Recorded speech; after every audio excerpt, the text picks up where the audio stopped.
नमस्ते मित्रों। शिव जी का क्या रहस्य है, उस पर दूध क्यों चढ़ाया जाता है, वो सुनिए। आयुर्वेद के अनुसार श्रावण में वात रोग बढ़ते हैं। साग भी वात को विकृत करते हैं, इसलिए श्रावण में साग नहीं खाना चाहिए। उस समय पशु खूब पत्तियां खाते हैं, जिससे उनका दूध भी वात रोगों को बढ़ाता है। इसलिए श्रावण में दूध भी नहीं पीना चाहिए। विष्णु जी पालन करता है, अतः जिस जिस आहार से प्राणों का पोषण होता है वे सब विष्णु जी को भोग लगाए जाते हैं। वर्षा ऋतु में बहुत सी चीज़ें निषिद्ध होती हैं, जैसे ताज़ी सब्जियां, कंदमूल, खटाई आदि।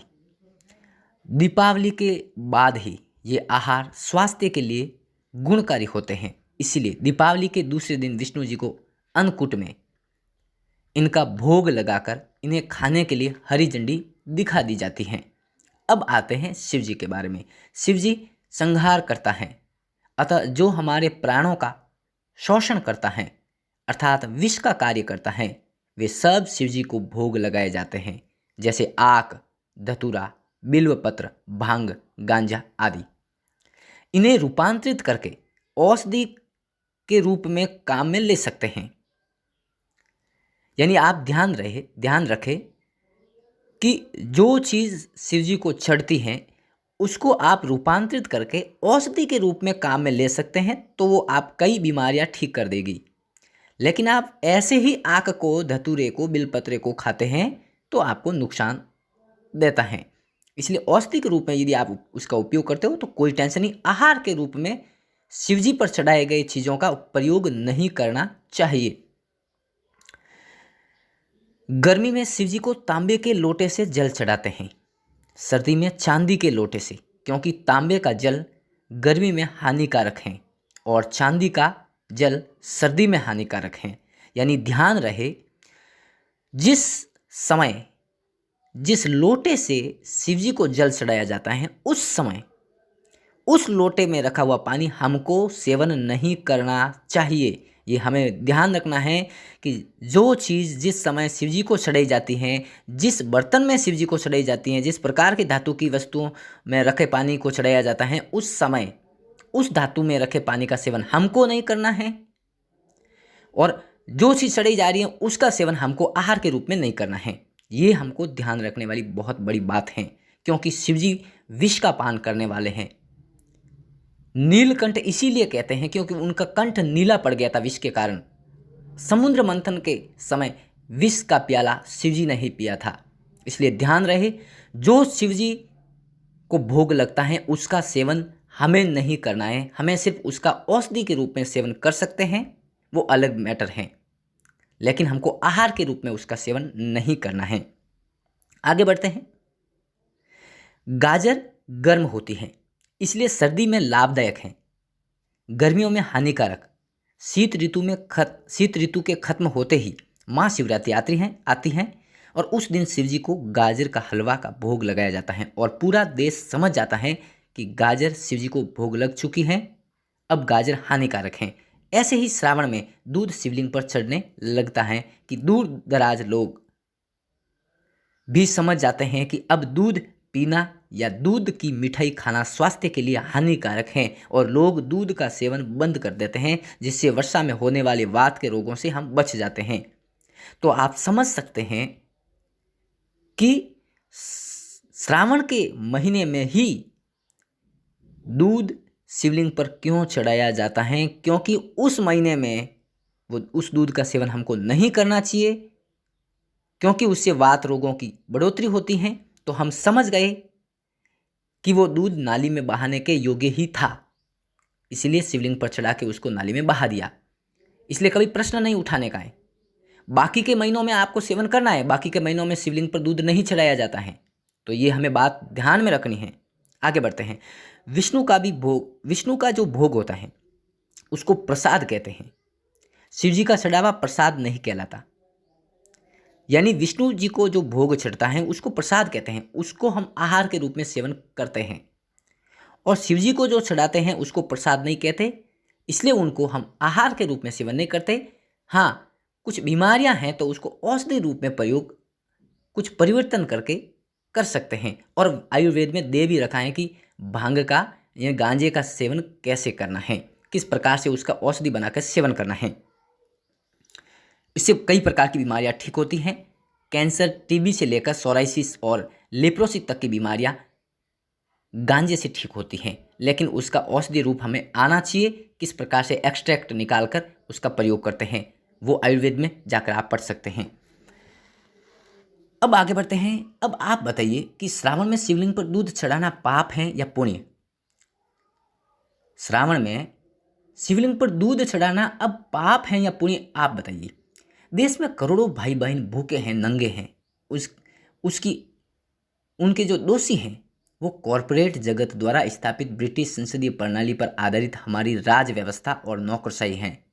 इसलिए इस व्यवस्था को सुधारना है, न कि समृद्ध परंपराओं को खत्म करना है।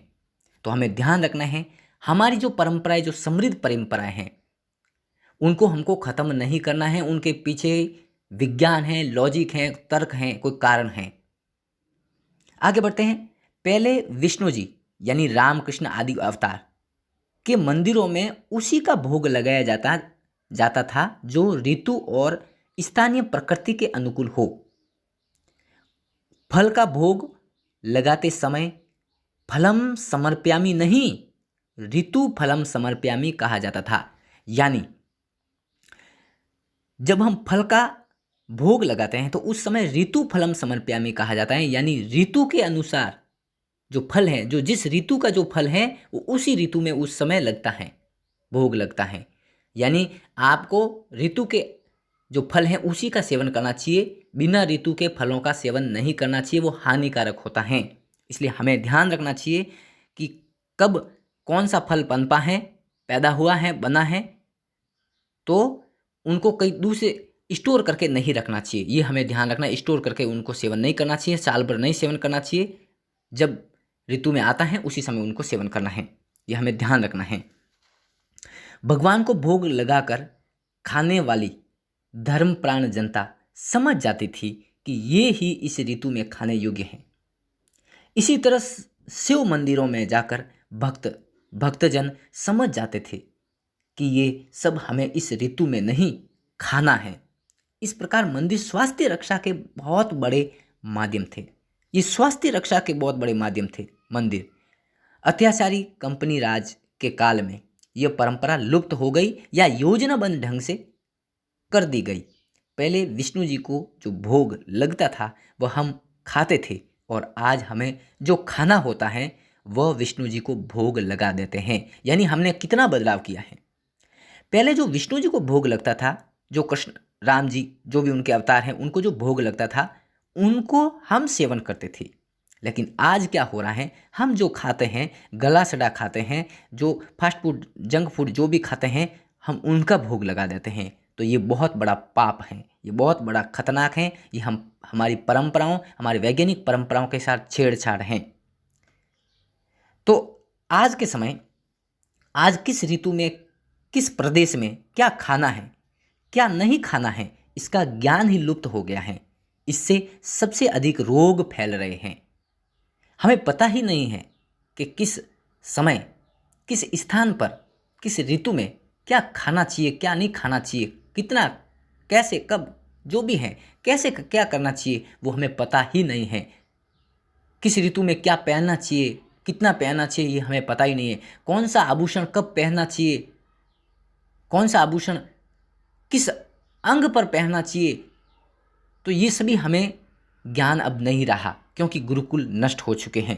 हमारी ज्ञान की जो जहाँ से धारा बहती थी, जो स्रोत थे, वो स्रोत खत्म हो चुका है। ऋषियों की जो ज्ञान की स्थली जो कश्मीर है, वहाँ से तुम भगा दिए गए हो। तो आगे बढ़ते हैं। शीतकाल के 4 महीनों में ही भोग, ग्रीष्म काल के 4 महीने संयम और वर्षा के 4 महीने में तप करना चाहिए। यदि हमें भोग से रोग की ओर नहीं बढ़ना है तो इस सिद्धांत को सदैव ध्यान रखना चाहिए। आयुर्वेद की दृष्टि से इन्हें क्रमशः पोषण काल, रक्षण काल और शोधन काल भी कहा जाता है। आज हमारा स्कूल कॉलेज में जो ब्रेन वॉश किया जाता है, जो हमें ब्रेन वॉश कर देते हैं, उसी का दुष्परिणाम है कि हम अपनी परंपराओं को समझने के लायक नहीं रहे। हमारी वैज्ञानिक परंपराएं हमें अंधविश्वास लगने लगती हैं और हम ही उनको ख़त्म करने के लिए कार्य में जुट जाते हैं। तो इसी का लाभ उठाकर दवाई बेचने वाली कॉरपोरेट लॉबी, धर्मांध विदेशी मिशनरी और भारत विरोधी विरोधी ताकतें हमारी परंपराओं पर जमकर प्रहार करते हैं और हम अपनी मूल्यवान वैज्ञानिक परंपराओं को, धरोहर की रक्षा करने की बजाय उनका साथ देकर अपने आप को प्रगतिशील समझने का भ्रम पाल लेते हैं। यानी हम अपने दुश्मनों का साथ देकर हम अपनी ही परंपराओं को, अपने ही संस्कृति को हम नष्ट करने पर तुले हुए हैं। तो इस षड्यंत्र से हमें बचना है, हमें पूर्वाग्रह से बाहर निकलना है और जो भी हमारी ऋषि परंपरा थी, जो वैज्ञानिक परंपरा थी, उनकी ओर हमें लौटना है। क्योंकि उस ऋषि वैज्ञानिक परंपरा में, वैदिक परंपरा में मनुष्यों की आयु 100 वर्ष से अधिक होती थी और आज की इस पाश्चात्य परंपरा में, इस पाश्चात्य चिकित्सा के इस जाल में हम इतने फंस चुके हैं कि हमारी आयु 60 के आसपास रह गई है और उससे भी पहले कई बीमारियां हमें जकड़कर हमें उससे पहले ही यहाँ से विदा कर लेती हैं। तो हमें समझना चाहिए कि कितना बड़ा षड्यंत्र चल रहा है।